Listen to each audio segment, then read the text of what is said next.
building trust through governance and effective resource management. The sustainability of any charity is highly dependent on trust. Trust attracts donations of time and money and support from a wide base of stakeholders. So what is the best way to build the trust? I think I don't need to give a stronger example of a case that all of you are so familiar with, and that was the NKF saga. Literally overnight, donations fell by more than 50%, and it took a long time to recover.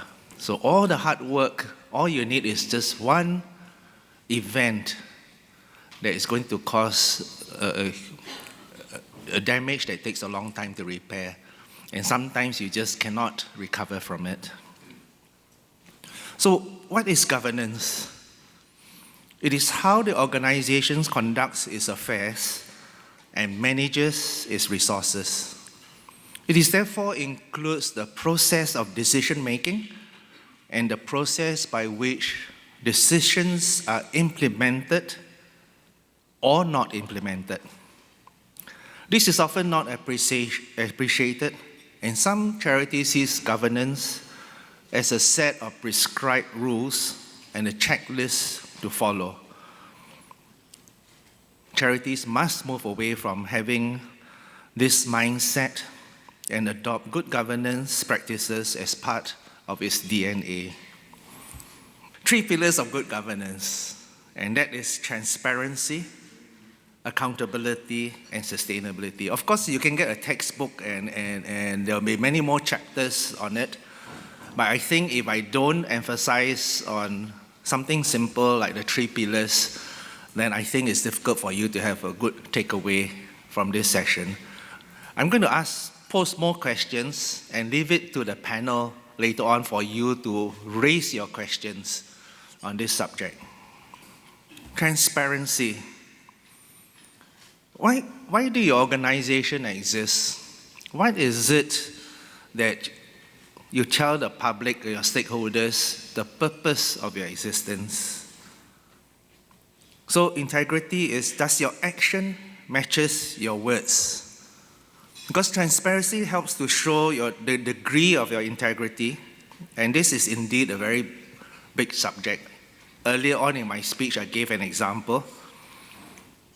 If you're helping the homeless, but you're just providing shelter, then you're just giving out fish and making them dependent. But if you are working at turning their life around, then you're teaching the clients to fish. You're changing their life. And what is charity about? Charity is about changing lives.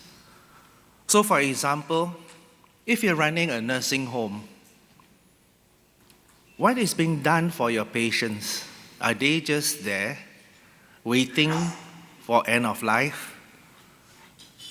And what's the quality of the end of life? Are you doing enough so that the end of life is one where they face with dignity, with hope, with meaning?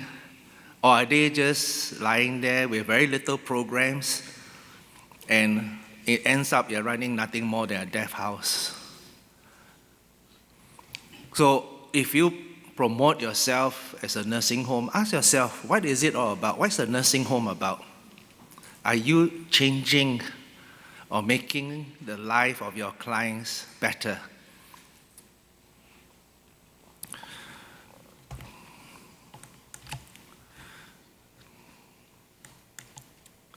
Transparency is also about the quality of your board. What type of board do you have? Does each member of your board knows their role and responsibility?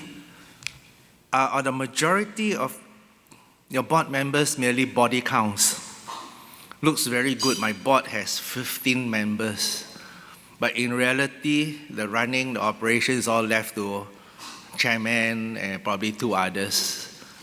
I hear this so often, and it is worrying. Because once you accept to be a board member, you have that accountability and responsibility whether you like it or not.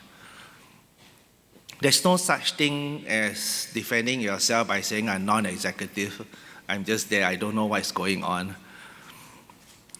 So when you tell your stakeholders, I have a strong board, do you really mean it? How was your board put together? How do you select your board members?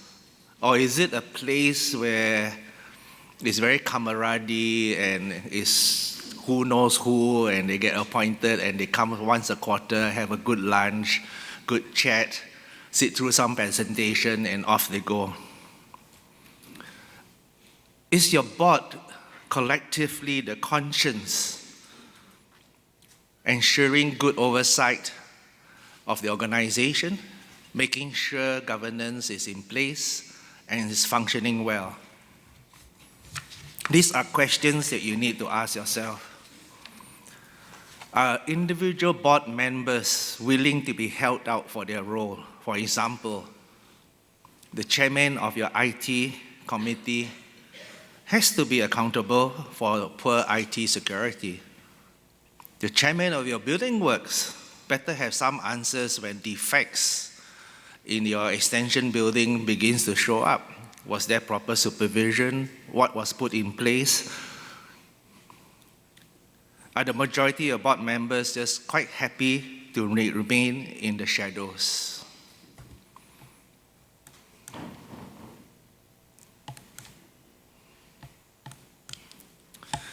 Accountability, it means being responsible, being committed, and not just being an observer. The truth is the buck stops with the board.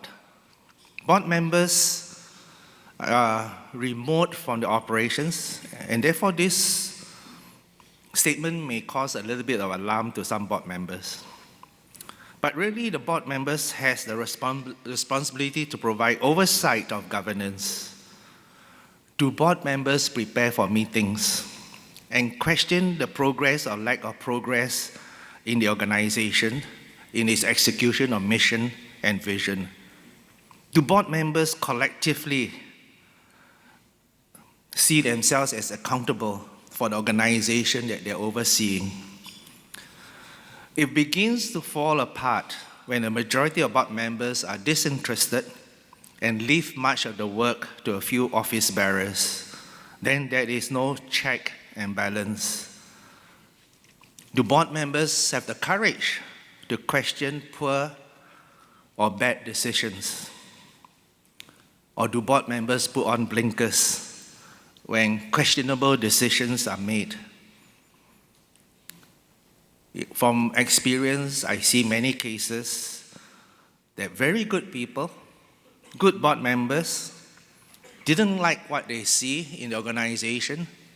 They resign, walk away, and life goes on, and pretending nothing has happened. From my personal point of view, having said yes and having been appointed a board member, you cannot walk away from your responsibility. Resigning doesn't absolve you. So I think board members must take their job seriously and be willing to be accountable. Walking away from the responsibility of being a board member is not the answer. How then can an organization get itself in order? Sustainability. Once I mention this word, you immediately think of the financial aspect of it, but it goes way beyond it. Being blessed with donations to keep on existing is, in my view, thinking at the primal level. Important thing is the organization accomplishing good outcomes? Or does it just look successful because it has grown in size? There is a fundamental difference between outputs and outcomes. You can build more spaces and beds to accommodate clients, but how well are they being cared for? If the standard of care is poor, sooner or later the organization will fail. People will see it very clearly. The organization will growingly find its support withering away because of its declining reputation. People do gossip, people do talk, people do compare. Donors are getting more sophisticated and more reluctant to support organizations with poor outcomes. So this brings us a full circle back to having a strong board where every member is committed to good governance and willing to speak up against bad ideas. Can this be done? I think so, if everyone understands that they don't own the organization. They are not there for their self-promotion. They are not there for their own ego. They are nothing but stewards.